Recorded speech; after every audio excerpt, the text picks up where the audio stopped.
Thank you for being here. Thank you to everyone who is getting behind my campaign. Now, in the last few days, I have been undertaking the parliamentary equivalent of speed dating. I've had a lot of good conversations with a lot of wonderful colleagues, and I've learned a few things. I've learned that many of them were councillors before they came into Parliament. Many of them work for voluntary organisations. Many of them have run businesses, and some still do. Many of them are still pulling a shift in our NHS. And many of them serve in our armed forces and are veterans. They're people that want to serve their country. They're people that want to step up and take responsibility. And when I meet people like that, I want to know why. Why do they do that? Why do they want to take responsibility? Was it some experience in their life? Was it an inspirational person that they met? And when did it happen? And for me, it was when I was 9 years old and I was standing on the hot walls in Portsmouth watching the Falklands Task Force leave Portsmouth Harbour.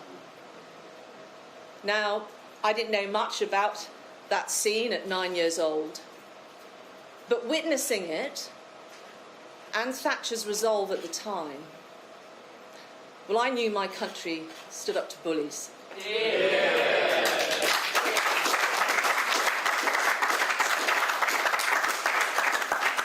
And I knew that that was important enough for some of those warships and my classmates' fathers not to return home.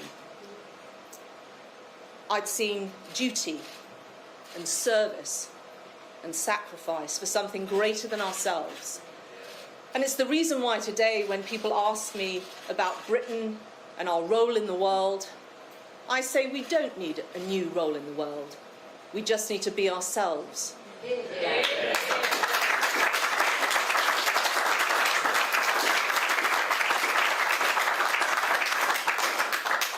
We feel these values keenly. It's why we serve as parliamentarians. They're the values of our party, and they're the values of our country too. Our greatest moments have been when we have been the living embodiment of those values, and our greatest failures were when we came adrift from them. Recently, I think our party has lost its sense of self.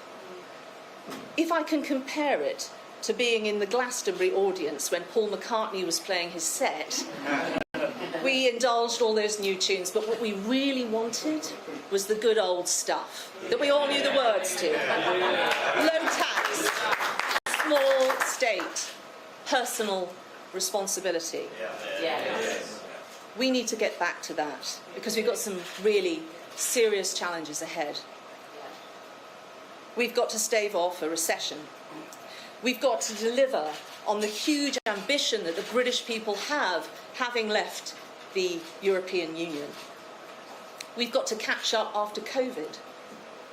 We have a war, and we have a manifesto to deliver, and standards and trust to restore.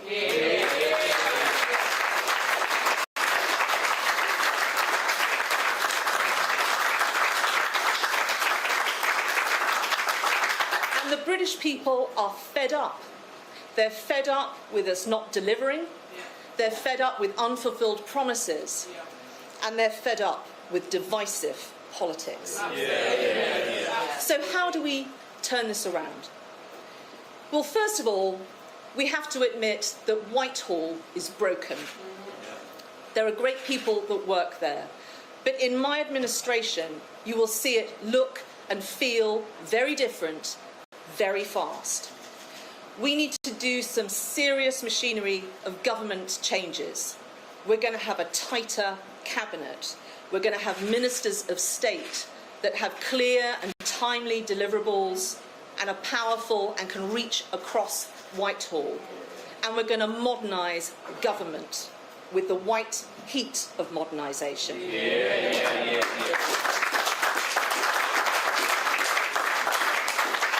We need to move at the speed that business and science needs us to. Secondly, we need to build a modern economy. Now, you'll have heard pitches this week on tax and spend. I'm going to talk about growth and competition. My key fiscal rule is that debt as a percentage of GDP will fall over time.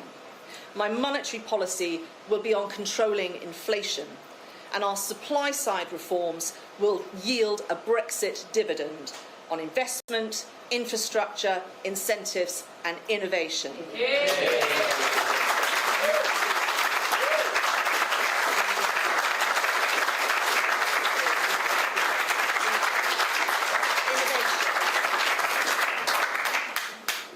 And we also need to let our citizens live well. From me, you're going to get a relentless focus on cost of living issues. I've already announced that on day one we are going to slash VAT on fuel at the pump by half, and we are going to raise income tax thresholds for basic and middle income earners in line with inflation.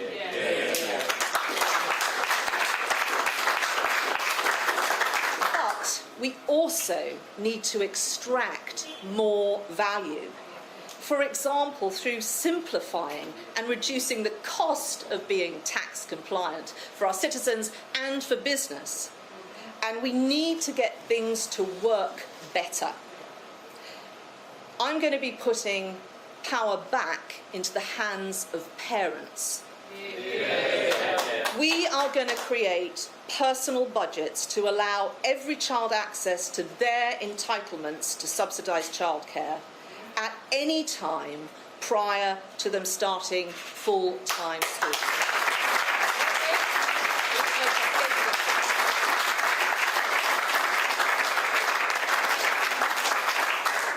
And we are going to create some task forces to get a grip on the crisis and paralysis in accessing NHS services and dentists,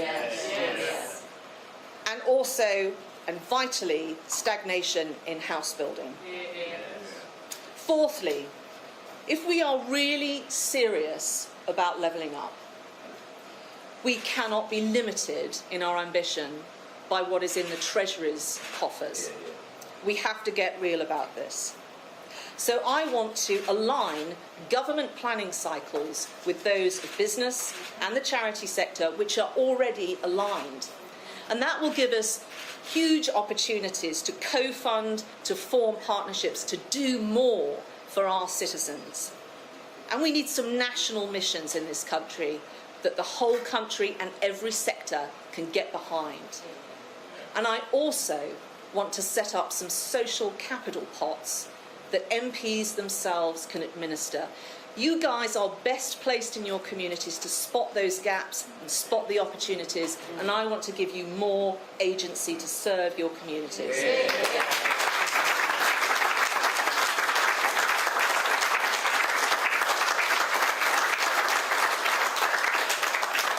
And finally, I want all of our citizens to be able to live in safety and security. I'm committing to our manifesto commitment on defence spending and our NATO spending pledge. But I am also going to remove some of the strains on our armed forces and take tasks from them that they don't need to do. And so I'm going to stand up a civil defence force, as I outlined when I rewrote this country's resilience strategy.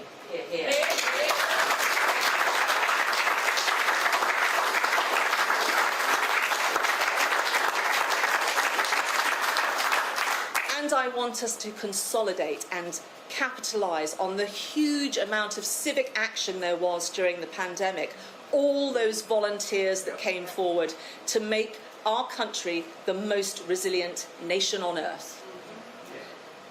My country and our party has been through a lot in the last few years, but we have stamina Make no mistake about that. In that moment of crisis during the pandemic, the British public stepped forward. They were moved by the values of this country too. They are capable and responsible people. They expect their government to be too. Yeah. They expect us to deliver on both the mandate and the majority they handed us. I can and we will.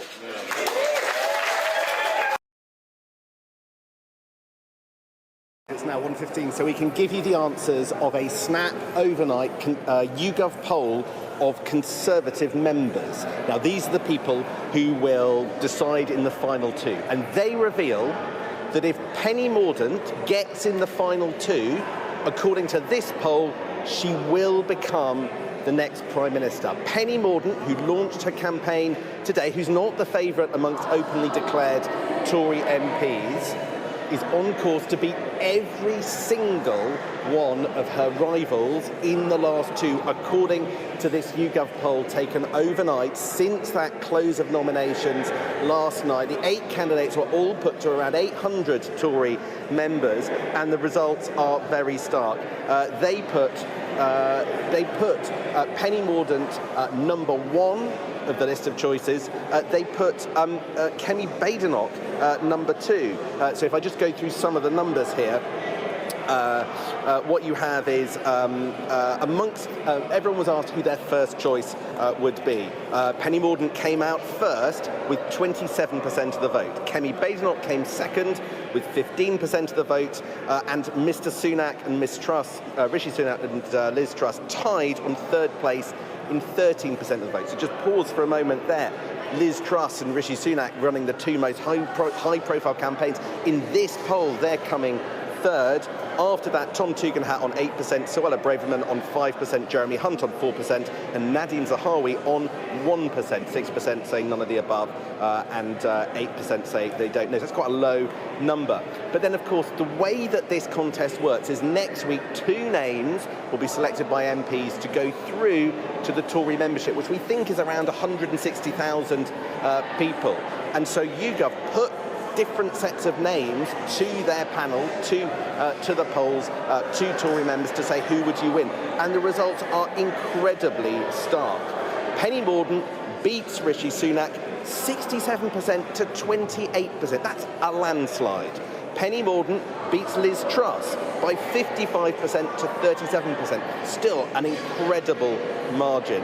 And then she beat Kemi Badenoch by 59% to 30%. Now, in the event that MPs, as it were, conspire, decide that Penny Mordaunt shouldn't make the final two, for it is their choice, then Liz Truss would beat Rishi Sunak 67% to 28%. So again, another very comprehensive margin. So that's the result of a snap overnight poll of 879 Tory members, 2 massive headlines. If Penny Mordaunt gets to the final 2, she's on course to be Prime Minister, and a very bad poll for Rishi Sunak. And this matters, doesn't it? Because I guess MPs will be looking at these numbers, like you and I are, and trying to work out tactically where they should put their vote. Yeah, there are 2 motivations when MPs come to decide who they back for the next Conservative Party leader and Prime Minister. The first is who's going to get them re-elected in their seat, and the second is who's going to win and could give them a job. And this kind of bit of data is incredibly important at this point, because there's been a momentum publicly behind Rishi Sunak. He's got all those wits working for him, from Mark Harper to Gavin Williamson, and we believe Gillian Smith. And there have been lots of big names coming out for him. But if suddenly it doesn't look like he'd win with MPs, or he doesn't in this poll, as is the case, look like he'd win with the membership, does that momentum continue? I'm not sure it's that bad for Liz Truss. She's still in a strong position if Penny Mordaunt doesn't make it. But wow, Penny Mordaunt, who only launched her campaign this morning, only did 1 interview on a radio station last night. We've only really had a video otherwise from her. Wasn't a top-flight cabinet member at the point at which she launched her campaign.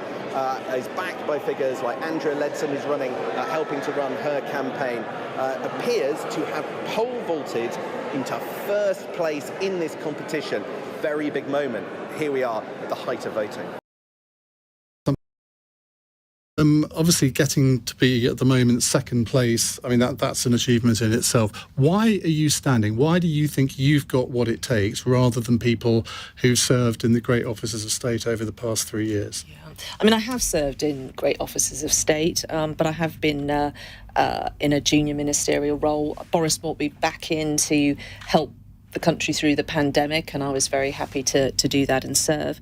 But we are really at both a inflection point for our country and also entering some very, very difficult times. I think we have to be honest to people about that. We're going to have a very difficult time this autumn. We've got to really wrap our arms around families and support businesses through some pretty choppy waters. I also think, although a lot of work has been done behind the scenes on capitalising on the opportunities of us leaving the regulatory orbit of the EU, the public really want to see us deliver on their vision, both at the referendum when they voted for it, but also the mandate that they gave us. And I think I'm best placed to do that. I was a Brexiteer. I am passionate about the opportunities that now lie ahead of us. I want us to capitalise on them fast. We've got to pick up the pace. But I also think I'm really well placed to deal with these difficult issues. My economic policy is very different from the other candidates. In what way? I've been called the Goldilocks candidate apparently this evening.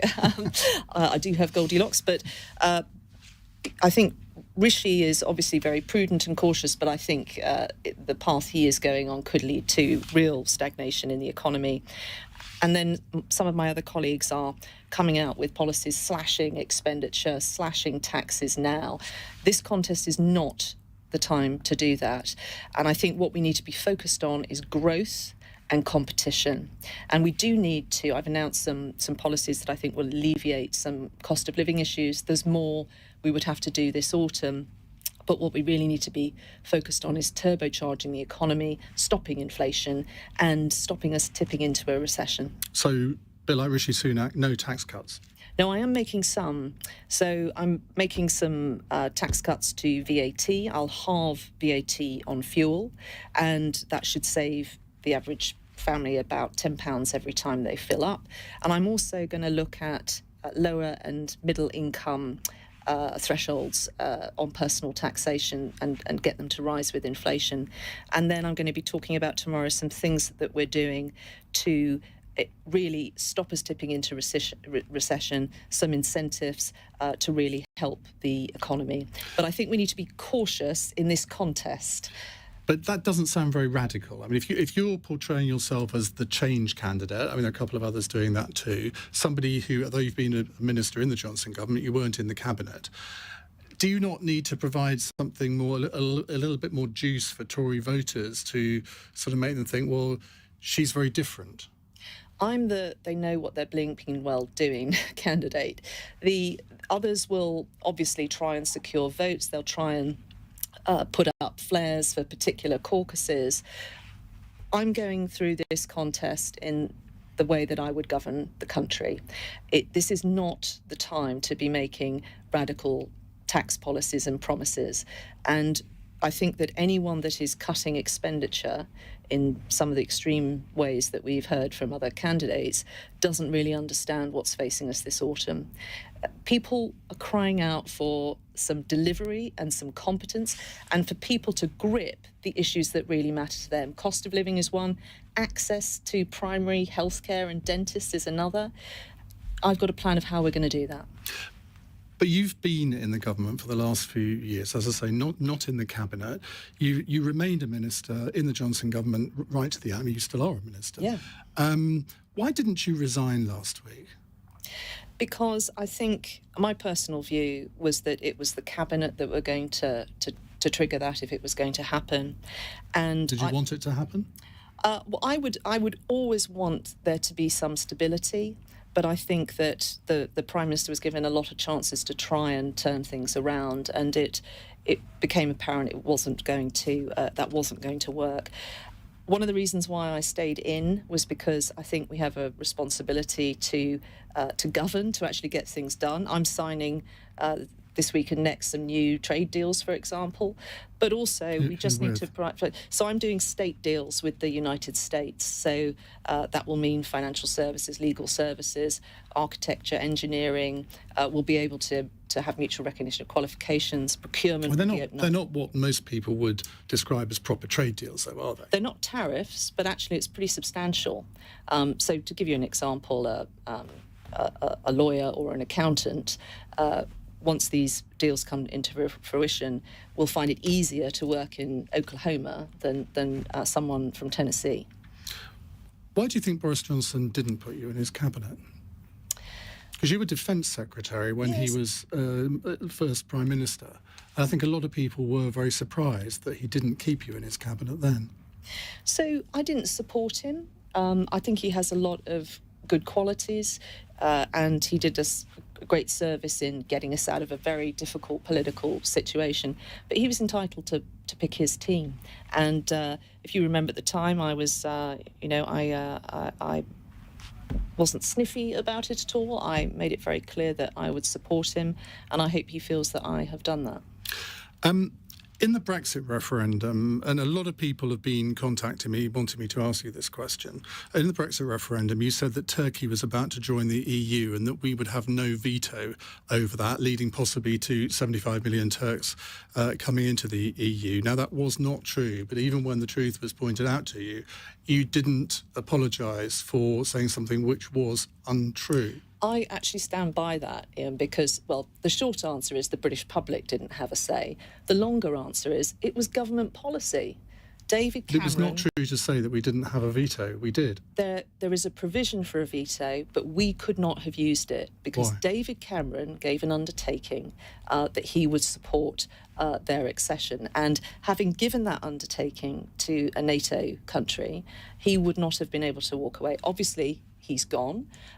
There's possibilities for change in the future. But I think it was disingenuous of him to claim that the UK could have vetoed it when it was his own policy and he'd given that undertaking. But it could have vetoed it. I mean, he could have easily changed policy, or a different Prime Minister could have come in and had a different policy. But the fact of the matter is, legally, we were perfectly entitled to veto Turkey's accession. The Prime Minister wasn't, and the British public wouldn't have had a say. OK. There's been criticism of you among some of your colleagues. They say that intellectually you're not up to it. Now, why do you think people say that? I mean, I've got my own theory, which I'll tell you in a minute, but let's see if it coincides with yours. Well, there was another woman that was said about, and it worked out all right for her. That was Margaret Thatcher. Are you comparing yourself to Margaret Thatcher? I'm comparing myself to a lot of women who are underestimated. Do you think that you have suffered in your political career through either overt or covert misogyny? Because I think one of the reasons people say that, and maybe the only reason, is because you happen to have blonde hair. Well, I don't know. You'll have to interview them, Ian. But you know this is said about you, don't you? Well, look, it's said about a lot of women. I think a lot of women are underestimated, and actually, when women come forward and are interested in standing for Parliament, quite often their skill sets are really high, but their confidence is very low.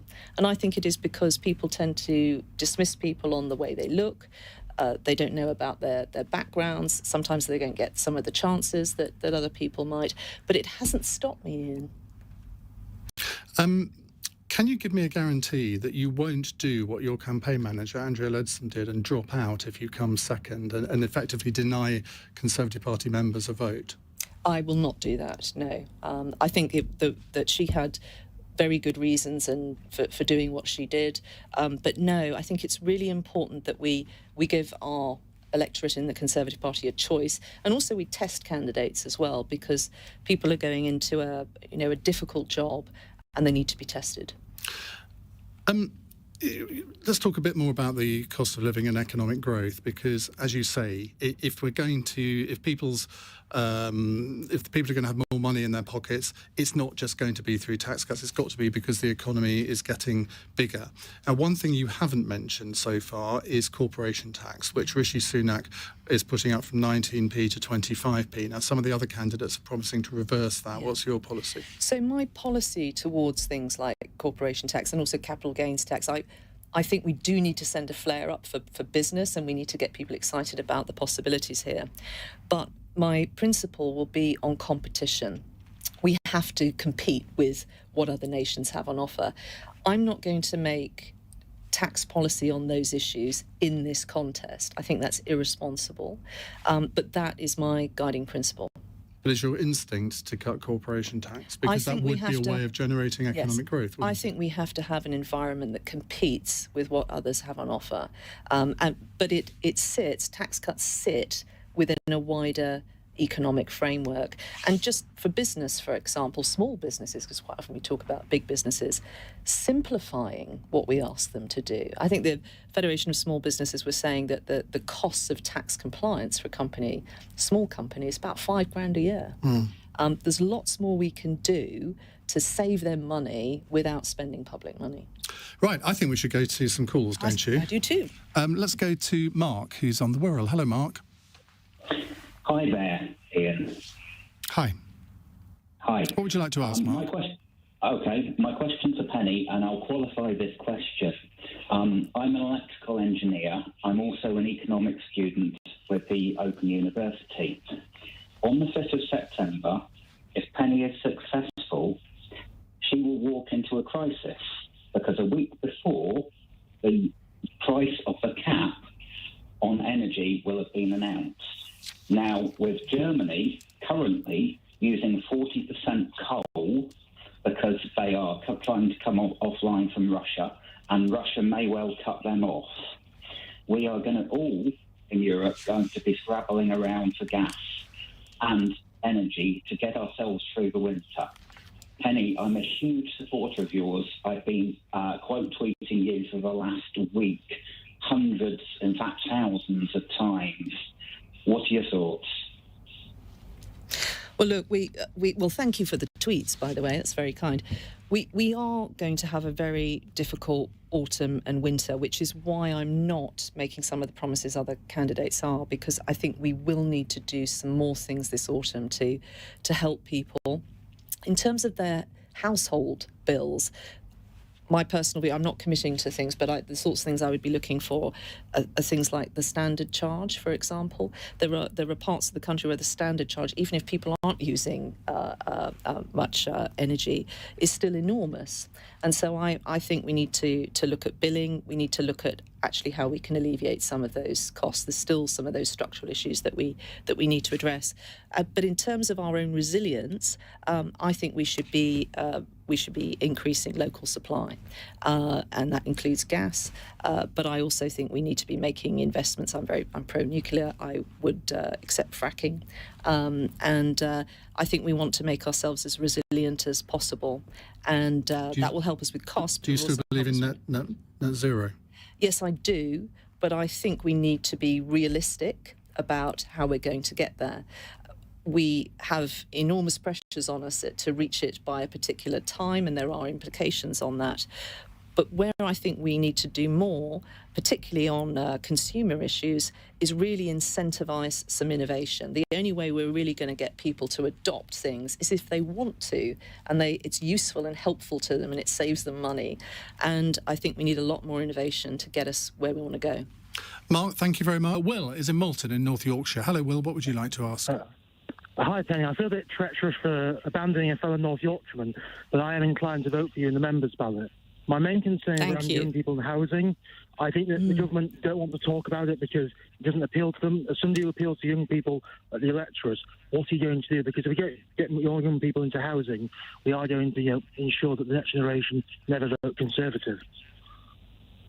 No, I think you raise an incredibly important issue, and we don't probably have enough time to go into everything that we need to do. But actually the issues in terms of how many houses are being built are different in different parts of the country. But just let me tell you one problem that I would very quickly solve. For a lot of young people, it's very expensive renting, and they ideally want to be able to share accommodation but still have their own private space, a bedroom and a bathroom, but maybe have shared living space to help them save a deposit, and also just as young professionals live with other people and have a social network. Currently, things that are going on in the valuation office are preventing those developments from taking place because they're rebanding bedrooms as new households. So your council tax bill, whether it's the tenant or the landlord that's going to pay that, it goes from a couple of £1,000s to something like, over 10 grand. So there's little tweaks we can make to the system, valuation office, but many other areas that can actually help unlock some of these things. But in the end, can you make a commitment now that as Prime Minister you would not reshuffle your housing minister every year? Because it seems, housing for many young people, I think as Will would agree, is one of their touchstone issues at the moment, really, really important. And the Conservative Party throughout history has always encouraged home ownership. But you're never going to get a coherent housing policy when you have a different housing minister every year, are you? These are real problems. And part of my platform is not just what needs to happen, it's how we make it happen. Having continuity, having people that are able to not just come up with ideas, but actually see them through is really important. And what we don't do currently is give our ministers of state really clear deliverables about what they have to do. She says, speaking as a Minister of State. Speaking as a Minister of State, yes. What the civil service does is it's interested in what topics we should go into bat for, and at the dispatch box, we've got to do some serious machinery of government reforms if we're going to be able to deliver for people. Will, thank you for that. Let's go to Kevin, who's in Southwark. Hello, Kevin. Yeah, good evening. Thanks for putting me on. My question, very briefly, is that you have consistently voted in the Commons against paying higher benefits to those unable to work due to disabilities. And are you likely to change that voting pattern if you become PM? So a lot of the changes we've made to disabilities actually have increased the amount of benefits that people have had. But I think what we need to do is... People don't feel this on the ground, do they? You can say, well, in all, disabled benefits have gone up 20% in whatever time. And people say, yeah, but I haven't had that. Why is that? No, I think that there are... added to that, it's also some of the processes that people have to go through to access these benefits, which are quite traumatising in some cases. I'm very keen to see what more that we can do to use data that we already have to, reduce the trauma of going through some of those processes, but also enable the pots of money that we currently have to be used better. So access to work, for example, which many disabled people might access, you can't use that if you're accessing other benefits or schemes, Motability and things like that. So I think there's lots more reform that we can do for that, but we need to get this right. We've done really well with getting disabled people into work and addressing some of these issues, but I would be the first to say there's more for us to do. Let's do some quickfire questions to end up with. We could go on all night, judging by the number of calls that are coming in, but let's do some quickfire ones. Yes or no answers. Scrap the online harms bill. No. Scrap the BBC licence fee.